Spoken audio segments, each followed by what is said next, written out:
यादव होकर के चमार होकर के यहाँ भागवत कहने आए हो। परीक्षित की मैडम से इन्होंने मूत्र बोले, भाभी आप अपना मूत्र ले आओ। उसे मूत्र से हमारे ऊपर छिड़का इन्होंने। लात जूता खाकर गाली खाकर के पैर पूजना बंद कीजिए। ब्राह्मण जाति के कथावाचकों को लात मार के छोड़िए, उसमें मत जाइए। अपने घर में कर्मकांड के नाम पर और ये भय, भगवान, भूत प्रेत, जादू टोना, झाड़ फूंक, ये ज्योतिष तंत्र मंत्र, ये कर्मकांड, ये शादी विवाह, ये सुख श्राद्ध, ये सब में ब्राह्मणों को बुलाना बंद कीजिए, अगर थोड़ी भी शर्म आया है तो। नहीं, अगर आप निर्लज्ज हैं, अगर आपका जमीर मर गया है, अगर आप बुजदिल और कायर हैं, तो फिर आप करते रहिए और अपने महापुरुषों को शर्मसार करते रहिए, अपने बच्चों का गला घोंटते रहिए। आने वाली भावी पीढ़ी याद रखिएगा, धिक्कारेगी कि जब ज्ञान विज्ञान और संविधान की धरती भारत को बर्बाद किया जा रहा था, हमारे सैकड़ों महापुरुषों के त्याग बलिदान संघर्ष से पाए हुए मान सम्मान शक्ति को बर्बाद खत्म किया जा रहा था, तो हमारे बाप दादा भाई बंधु चाचा काका बुजदिल कायर की तरह उसी ठगवा दुश्मन का पैर पूजा कर रहे थे। वजह ये थी, हम जाति के यादव हैं और उन्होंने कहा हमें ब्राह्मण वक्ता चाहिए, तो मैंने कहा ये तो तुम पहले सोच लेते। चोटी हमारी काटी, पहले हमारे आचार्य जी की काटी, फिर हमारी चोटी काटी और बजरंगबली के जयकारे लगाए।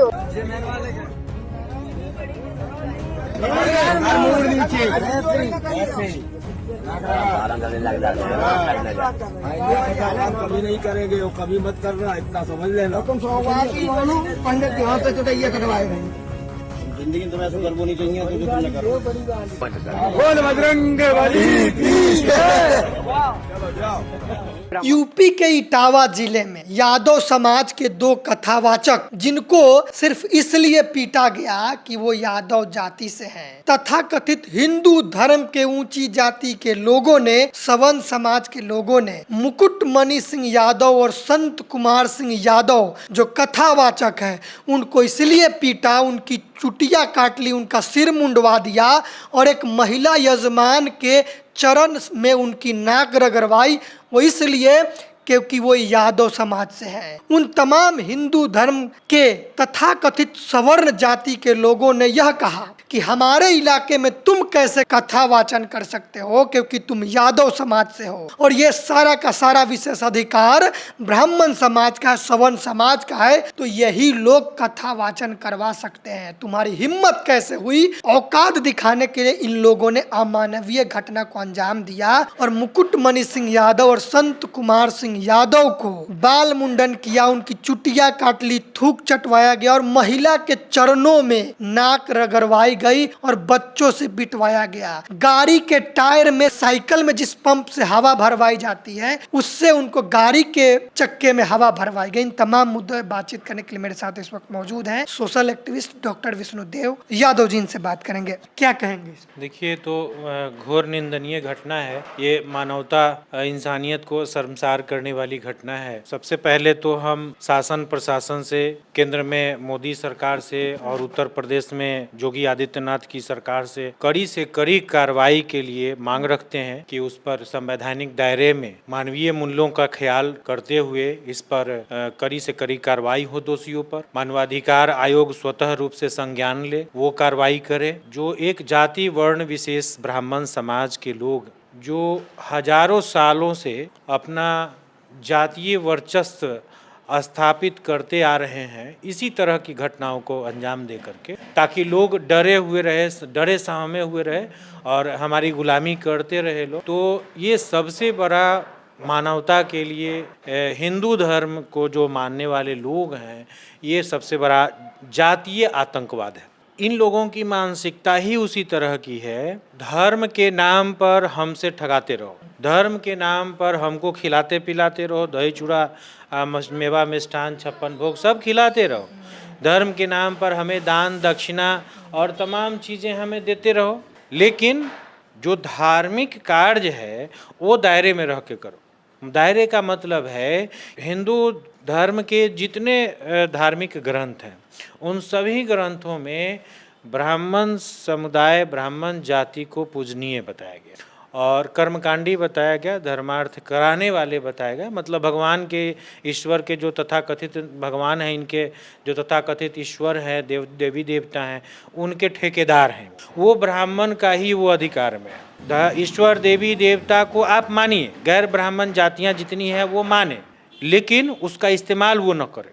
उसी तरह है धर्म ग्रंथ को माने लेकिन उसका इस्तेमाल न करे, कथा हमारा वो सुने लेकिन कथा वाचन न करे। जितने धर्म ग्रंथ है, वेद पुराण गीता रामायण महाभारत और मनुस्मृति, जात पात की करो विदाई, हिंदू सब हैं भाई भाई। अरे भाई काहे का भाई भाई, यही भाई भाई इटावा कांड का भाई भाई।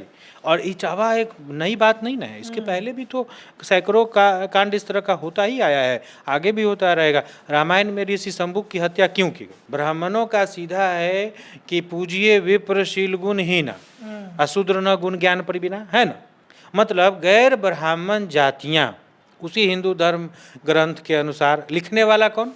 ये जितने गढ़ंत ग्रंथ है, मन गढ़ंत ग्रंथ कपोल कल्पित, ये सब ब्राह्मणों ने लिखे हैं। और सबसे ज्यादा यादव समुदाय के लोग धर्म कर्म में डूबे हुए हैं। सबसे ज्यादा मठ मंदिर बनाने में यादव आगे रहता है। सबसे ज्यादा जग, महाविष्णु जग और कौन कौन चीज का आयोजन यादव सब करता है।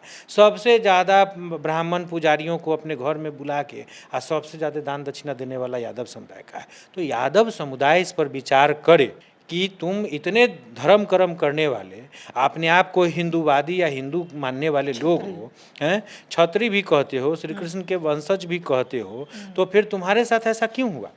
जिस ब्राह्मण को बुला करके घर में पूजा पाठ करते हो, उसका पैर पर अक्षत छिड़कते हो, बिना जाने हुए कि पांचवा फेल है कि अंगूठा छाप है, अंतर मंतर आ गया तो उस पर पैर छिड़क रहे हो। यह भी नहीं देखते कि हमसे उम्र में कम है, नहीं, ज़्यादा उम्र वाले भी छोटे वाले उम्र के को पैर पूछते हैं, बाबा पाए लगिले या काका पाए लगिले करते हैं। तो इन लोगों को इस पर विचार करनी चाहिए कि आखिर क्यों, सीधा सवाल है।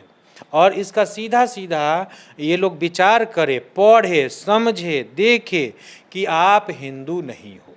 आप तभी तक हिंदू हो जब तक आप से दान दक्षिणा चंदा लिया जाए, जब तक आप ये ब्राह्मणवादी व्यवस्था का दुकान, जो ठगवा व्यापार का दुकान है मंदिर, उस मंदिर का आप निर्माण कराते हैं, तब तक आप अच्छे हैं, धार्मिक हैं, आप बढ़िया हैं, धर्म कर्म करने वाले अच्छे लोग हैं। दान दक्षिणा खूब लुटाते पिटाते रहिए, कपड़ा अनाज सब रुपया पैसा, तो आप अच्छे हैं। लेकिन यादव ब्राह्मण की बराबरी में बैठ कर कथा वाचन कर ले, ये तो घोर अनर्थ हो गया। ये कैसे हो जाएगा? तुम हिंदू हो लेकिन पैर के जूते के नीचे हो। तुम हिंदू हो, ठगाते रहो हमसे, हमको देते रहो, तो तुम हिंदू हो। तुम पीएचडी कर गया तो तुम हिंदू, हम ब्राह्मण के मेरे बराबरी में तुम हो जाएगा। तुम संस्कृत से पीएचडी कर गए, एमए कर गए, आचार्य हो गया, तो तुम मेरे बराबरी में बैठ करके, मेरे आसन के समान बैठ के तुम कथावाचन करोगे। घोर कलयुग, घोर अनर्थ सदियों से चला रहा है, हजारों वर्ष से चला रहा है। पूजिए विप्र शील गुणहीना, शूद्र न गुण ज्ञान प्रवीणा। मतलब क्या है? मतलब सीधा है, विप्र मतलब ब्राह्मण, वैसे ब्राह्मण को भी पूजिए जो गुणहीन हो, जिसमें कोई चरित्र नहीं हो, जिसमें कोई गुण नहीं हो, अवगुण से भरा हुआ हो, उसकी भी पूजा होनी चाहिए क्योंकि वो जन्म से ब्राह्मण। अशूद्र न गुण ज्ञान प्रवीणा, शूद्र मतलब एससी एसटी ओबीसी ईबीसी छूत अछूत जो भी है, आप कितना भी गुणवान हो, प्रवीण हो गए हो ज्ञान से, गुण से कितना भी संपन्न हो गए, तब भी आप संस्कृत से में पीएचडी क्यों नहीं हो गए, दूसरे सब्जेक्ट से तो ठीक है, संस्कृत से भी हो जाए, तब भी आप पूजनीय नहीं है। क्यों? तमाम धर्म ग्रंथ में लिखने वाले ब्राह्मणों ने सभी जगह लिखा है, सभी धर्म ग्रंथ में लिखा कि सिर्फ ब्राह्मण की पूजा हो। देवाधीनम जगत सर्वम, मंत्राधीनम च देवता, अते मंत्रा ब्रह्मणाधीनम तस्मात् ब्राह्मण देवता। ये हमारे लोगों को न सोचना चाहिए, विचार करना चाहिए। सीधे मंत्र पढ़ते हैं, एकदम द्रव्यम समर्पयामि, पॉकेट से अपन खून पसीना के कमायल पैसा निकाल के आगे उझिल देते हैं। उनको न विचार करना चाहिए इसका क्या मतलब है। देवाधीनम जगत सर्वम, ये जो जगत है, ये संसार है, वो देवता के अधीन है, खाली भारतीय भर में। ये संसार का मतलब भारतीय भर है ब्राह्मण के शब्दों में। फिर पाकिस्तान नहीं है क्योंकि वहाँ मुसलमान है, फिर अमेरिका इंग्लैंड नहीं है क्योंकि क्रिश्चियन है, रूस जापान नहीं है, माने सिर्फ भारत और थोड़ा बहुत छिटपुट अगल बगल में। ये संसार जो है चंद मुट्ठी भर, ये देवता के अधीन है और वो देवता मंत्र के अधीन है। मंत्राधीनम च देवता, वो देवता मंत्र के अधीन है। ते मंत्रा, वह मंत्र ब्राह्मणाधीनम, ब्राह्मण के अधीन है वो मंत्र, क्योंकि लिखने वाला ब्राह्मण। तस्मात् ब्राह्मण देवता, इसलिए असली देवता ब्राह्मण है। ब्राह्मण की पूजा कीजिए, पैर पूजा कीजिए, तो आपको सब आशीर्वाद मिल गया। सबके अधीन। सबके अधीन, वो देवता भी ब्राह्मण के अधीन। जिस धर्म ने कहा अधम जाति में विद्या पायऊं भयऊं यथा ही दूध पिलायऊं, उसी धर्म ने कहा, उसी हिंदू धर्म के उसी ठेकेदार, उसी ब्राह्मण ने कहा कि अधम जाति मतलब पिछड़ी जाति, नीच जाति के लोग अगर शिक्षा ग्रहण करते हैं तो भयऊं यथा ही दूध, माने जैसा सांप को दूध पिलाने से जहरीला हो जाता है वैसा हो जाते हैं। और आज आपको हिंदू धर्म के अनुसार शूद्रों को शिक्षा से वंचित रखा गया। आज तथागत बुद्ध से लेकर के महात्मा ज्योतिबा फूले, माता सावित्रीबाई फूले से लेकर के पेरियार फूले अम्बेडकर, तमाम लोगों के संघर्ष की बदौलत, त्याग बलिदान की बदौलत, बाबा साहब की बदौलत आज संवैधानिक अधिकार मिला। लॉर्ड मैकाले की शिक्षा नीति से आपको पढ़ने का सम्मान, समानता का सम्मान मिला।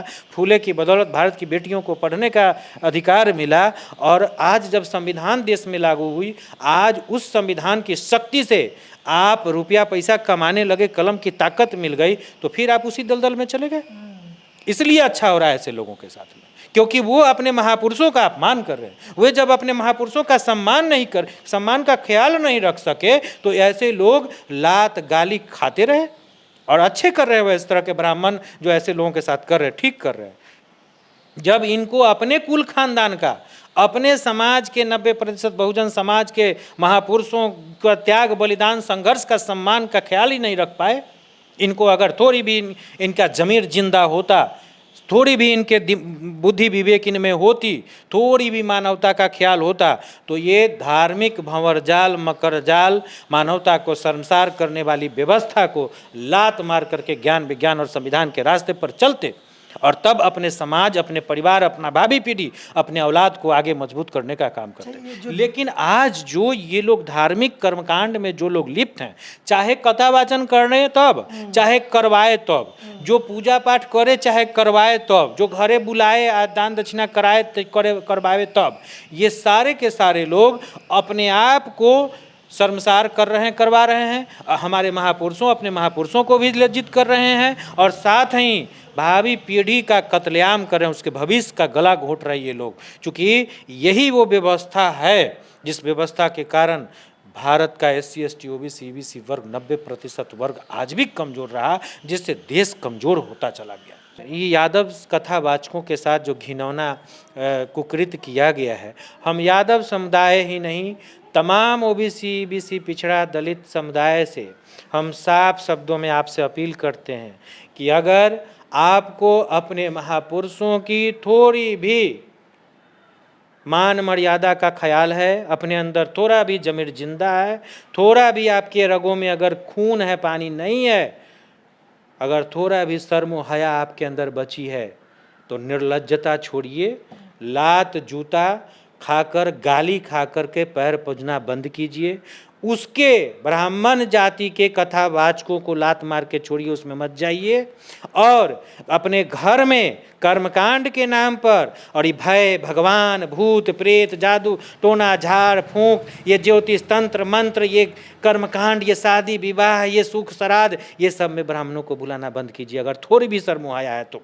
नहीं, अगर आप निर्लज्ज हैं, अगर आपका जमीर मर गया है, अगर आप बुजदिल और कायर हैं, तो फिर आप करते रहिए और अपने महापुरुषों को शर्मसार करते रहिए, अपने बच्चों का गला घोंटते रहिए। आने वाली भावी पीढ़ी याद रखिएगा, धिक्कारेगी कि जब ज्ञान, विज्ञान और संविधान की धरती भारत को बर्बाद किया जा रहा था, हमारे सैकड़ों महापुरुषों के त्याग बलिदान संघर्ष से पाए हुए मान सम्मान शक्ति को बर्बाद खत्म किया जा रहा था, तो हमारे बाप दादा भाई बंधु चाचा काका बुजदिल कायर की तरह उसी ठगवा दुश्मन का पैर पूजा कर रहे थे, अक्षत छिड़क रहे थे, और हमारा गला घोंट दिया गया। याद रखिएगा, अपनी ही पीढ़ी, अपना ही औलाद आपको धिक्कारेगी।